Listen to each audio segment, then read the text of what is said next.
Halo kakak-kakak yang berbahagia, bersemangat, dan ceria hari ini. Ketemu lagi bersama saya kali ini dalam mata kuliah Algoritma dan Pemrograman 1 dengan materi kondisi komparasi atau perbandingan, pemilihan, dan if pemilihan tersarang.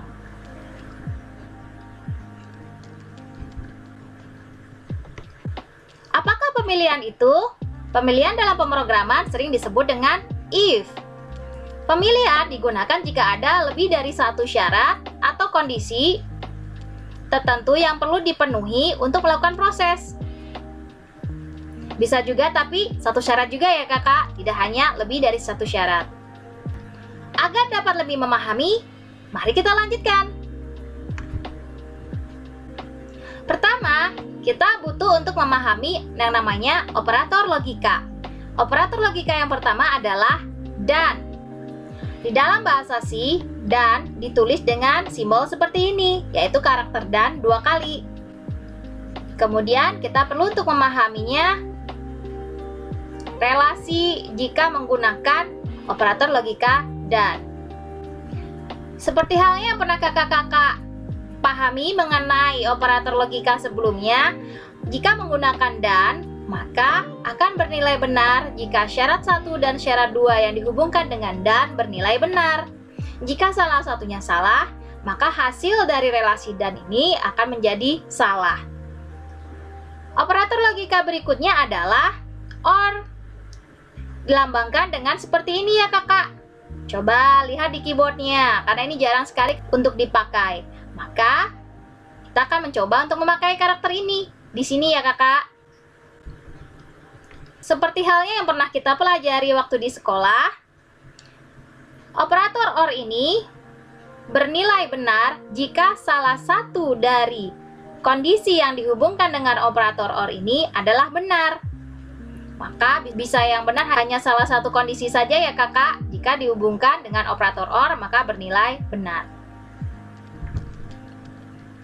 Kita juga perlu berkenalan dengan operator pembanding. Operator pembanding itu adalah sama dengan, artinya jika A sama dengan B, ingat ya kakak, sama dengannya ada 2. Kalau sama dengannya ada 1, itu artinya nilai B diisikan ke A. Tapi kalau sama dengannya ada 2, itu adalah perbandingan. Jadi, apakah A sama dengan B? Ingat, jika itu adalah perbandingan, apakah A sama dengan B, maka sama dengannya 2. Namun, jika kita ingin mengisikan isi B ke kotak A, maka sama dengannya 1. Berikutnya adalah lebih besar sama dengan. Ini artinya jika A nilainya adalah lebih besar sama dengan B. Kemudian adalah lebih kecil sama dengan. Ini artinya jika A lebih kecil atau sama dengan B. Kemudian adalah tidak sama dengan. Tandanya ada tanda pentungan di sini. Kemudian ditambahkan dengan karakter sama dengan. Jadi ingat ya kakak, yang namanya tidak sama dengan dalam bahasa C ada pentungannya. Dipentung dulu, artinya tidak sama dengan.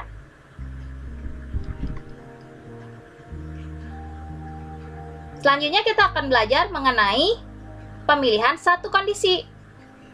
Di sini ada denahnya ya kakak, bagaimana kita memahami pemilihan satu kondisi. Jadi, pemilihan ini bersifat jika kondisinya memenuhi, maka program akan berjalan masuk ke dalam if. Namun jika tidak memenuhi kondisinya, maka program akan berjalan di sini, tidak melalui if, seperti yang bagian bawah ini.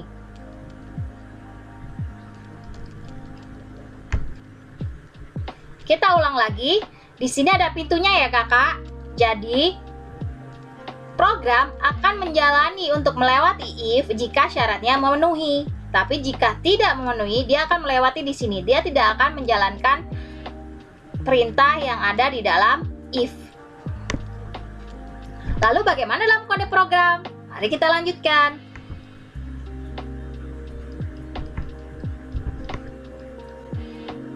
Contohnya adalah seperti ini. Kita meminta masukan dari user, kemudian dicek. Jika nilai lebih besar sama dengan, maka print lulus.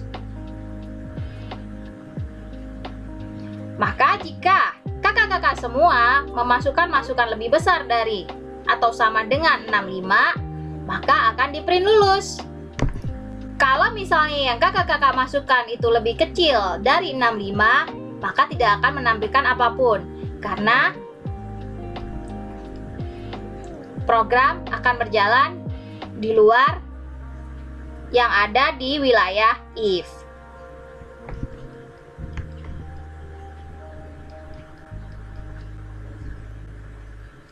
Berikutnya kita berkenalan dengan pemilihan dua kondisi, mana di sini biasanya dikenal dengan if else.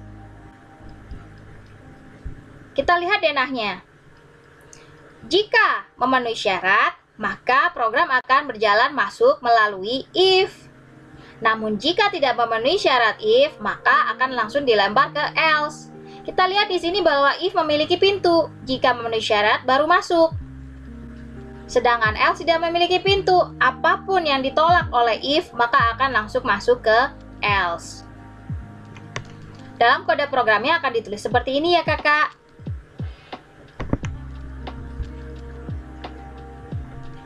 Ini contoh kode programnya. Kakak bisa membuat kode program dari file yang berbeda, namun di-copy dari file yang tadi, dan kakak bisa menambahkan else-nya. Nah, kali ini jika kakak memasukkan lebih kecil dari 65, maka dia akan menampilkan tulisan tidak lulus. Di sini ada kurung tutupnya ya kakak, tertutup oleh tulisan ini. Kemudian bagaimana jika ada pemilihan lebih dari dua kondisi? Kita bisa membuatnya seperti ini. Contohnya jika ada 4 kondisi, yaitu if, else if, dan else. Lalu bagaimana denahnya? Kita bisa lihat pada slide selanjutnya.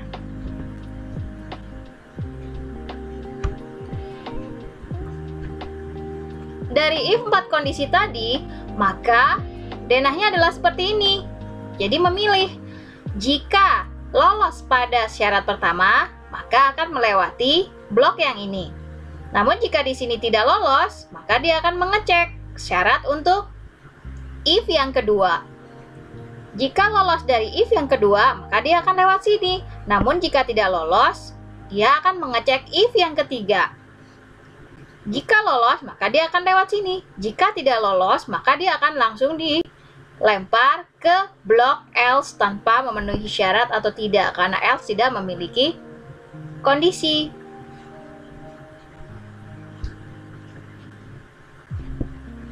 Ini adalah contoh if lebih dari 2 kondisi. Kita bisa membuatnya seperti ini. Misalkan jika nilainya lebih besar sama dengan 80, maka dia akan menampilkan A. Jika nilainya di antara ini, maka akan menampilkan B. Jika nilainya di antara ini, maka akan menampilkan C. Jika nilainya di antara ini, maka akan menampilkan D. Kemudian else adalah menampilkan E. Lalu bagaimana jika pemilihan beruntun? Misalnya ada if sendiri seperti ini, kemudian ada if lagi, kemudian ada if lagi. Maka denahnya adalah seperti ini.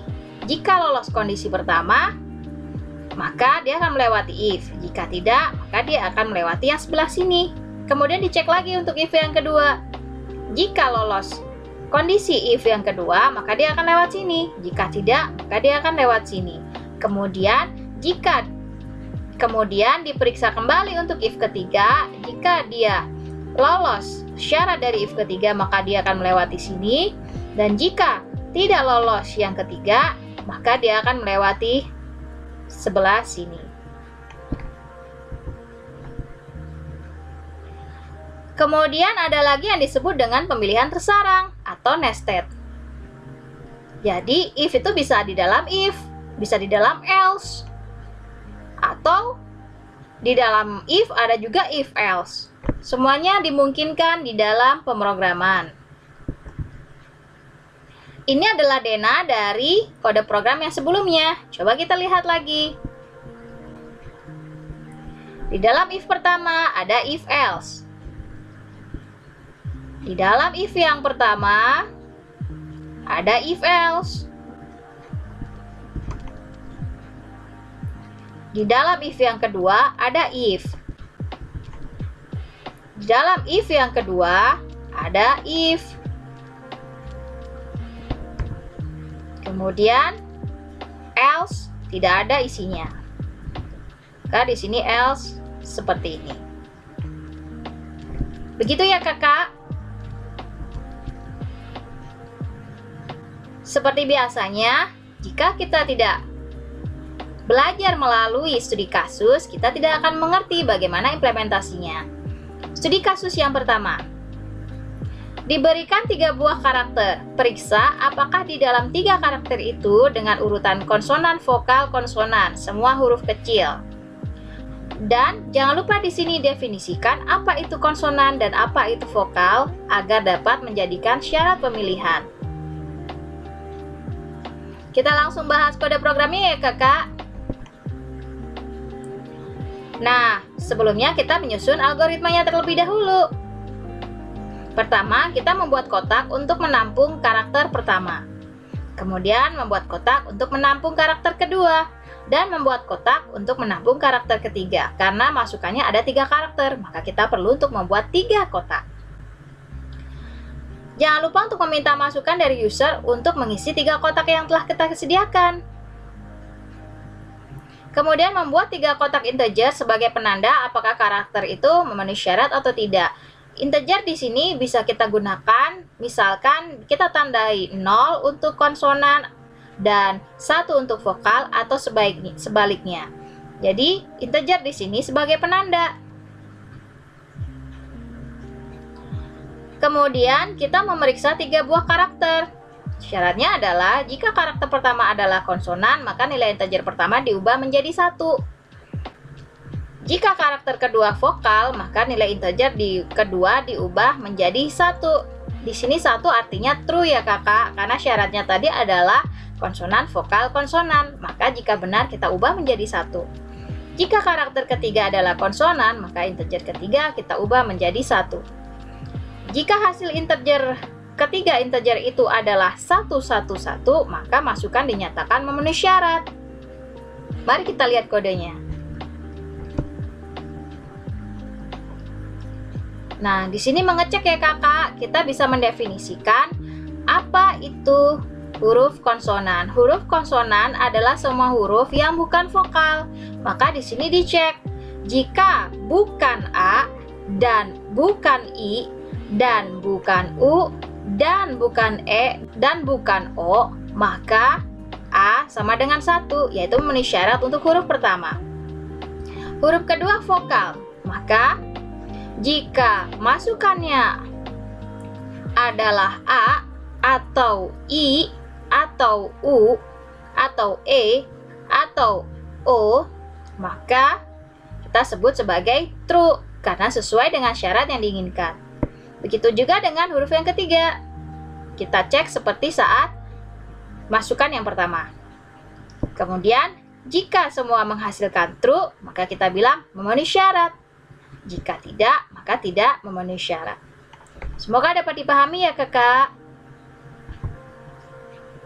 Maka hasil eksekusinya akan seperti ini. Ini masukannya. Jika Y, A, Y, H, Yah, maka memenuhi syarat karena di sini konsonan, vokal, konsonan. Jika masukannya adalah Cie, maka tidak memenuhi syarat. Kenapa? Karena di sini adalah konsonan, vokal, vokal. Untuk studi kasus yang kedua adalah sebagai berikut. Diberikan 2 buah angka. Periksa apakah kedua bilangan merupakan bilangan genap atau ganjil.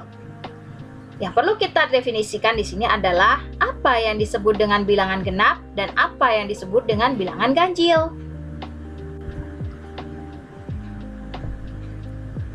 Nah, inilah algoritmanya. Membuat kotak untuk menampung angka pertama, kemudian membuat kotak untuk menampung angka kedua. Jangan lupa meminta masukan dari user untuk mengisi kedua kotak. Kemudian memeriksa 2 buah angka itu apakah genap atau ganjil. Ini adalah kode programnya. Sesuai dengan algoritmanya, bikin kotak 2. Minta masukkan 2. Kemudian kita periksa. Jika kotak pertama di mod 2 sama dengan 0, jadi jika dibagi 2, sisanya adalah 0, ini pasti genap. Else, maka dia adalah angka ganjil.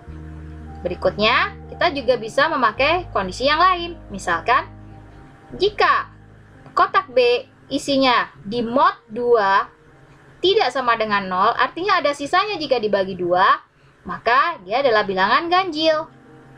Else, ia merupakan bilangan genap. Hasil eksekusinya akan seperti ini. Jika kita masukkan angka 3 dan 8, maka akan dituliskan bilangan pertama ganjil dan bilangan kedua adalah genap. Studi kasus yang ketiga. Diberikan 3 buah angka bilangan bulat, urutkan ketiga angka tersebut urut dari besar ke kecil dan tidak ada angka bernilai sama sebagai asumsinya. Bagaimana cara membuatnya? Ini adalah algoritmanya. Pertama, karena kita harus mengurutkan 3 buah kotak atau 3 buah nilai, maka kita perlu untuk membuat 3 buah kotak. Jangan lupa untuk minta masukan dari user. Kemudian kita membuat kemungkinan-kemungkinan yang mungkin terjadi. Yang pertama adalah, jika bilangan pertama paling besar, maka kemungkinannya bandingkan bilangan kedua dan ketiga. Jika bilangan kedua lebih besar dari bilangan ketiga, ataupun lainnya. Kasus berikutnya adalah jika bilangan kedua yang paling besar, maka kita tinggal membandingkan bilangan pertama dan ketiga. Kemungkinannya adalah jika bilangan pertama lebih besar dari bilangan ketiga dan lainnya. Kasus ketiga adalah jika bilangan ketiga paling besar, maka bandingkan bilangan pertama dan kedua. Jika bilangan pertama lebih besar dari bilangan kedua dan lainnya, itu adalah hasil dari perbandingan yang ini. Bagaimana kode programnya?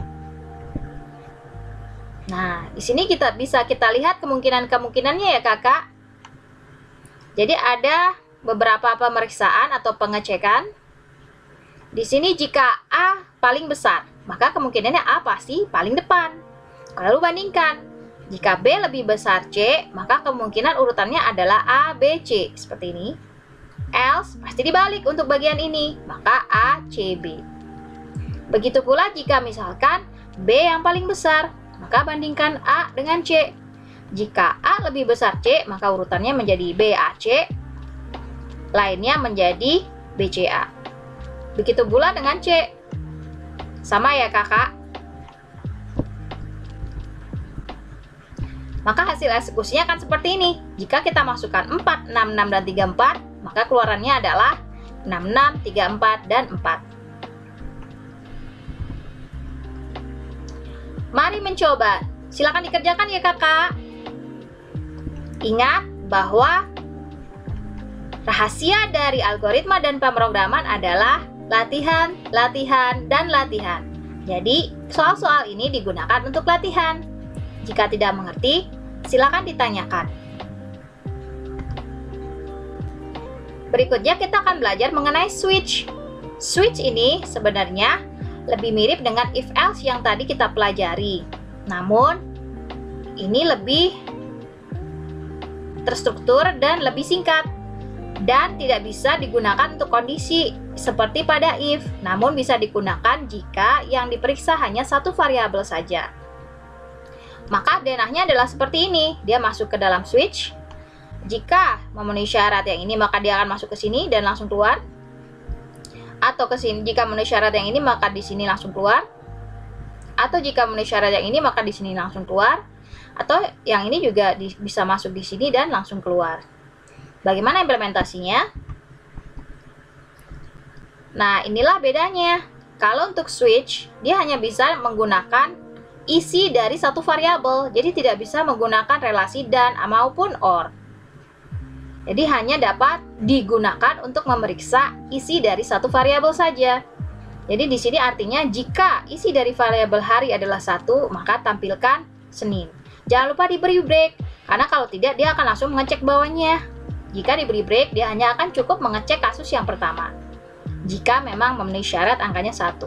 Begitu pula dengan kasus yang berikutnya. Ceritanya sama ya kakak. Default ini seperti else. Jadi jika tidak memenuhi syarat di bagian atas, dia akan langsung ke sini. Begitu ya kakak. Nah, ini contoh kode programnya jika menggunakan switch untuk proses penggunaan menu. Jadi, di sini ada menu tambah, kurang, dan kali. Maka kita bisa proses. Jika menunya 1, maka operasinya adalah tambah. Jika menunya 2, operasinya kurang. Jika menunya 3, maka operasinya adalah kali. Lainnya, dia akan masuk ke dalam menu tidak valid. Sekian materi hari ini, semoga mudah dipahami ya. Sampai jumpa minggu depan.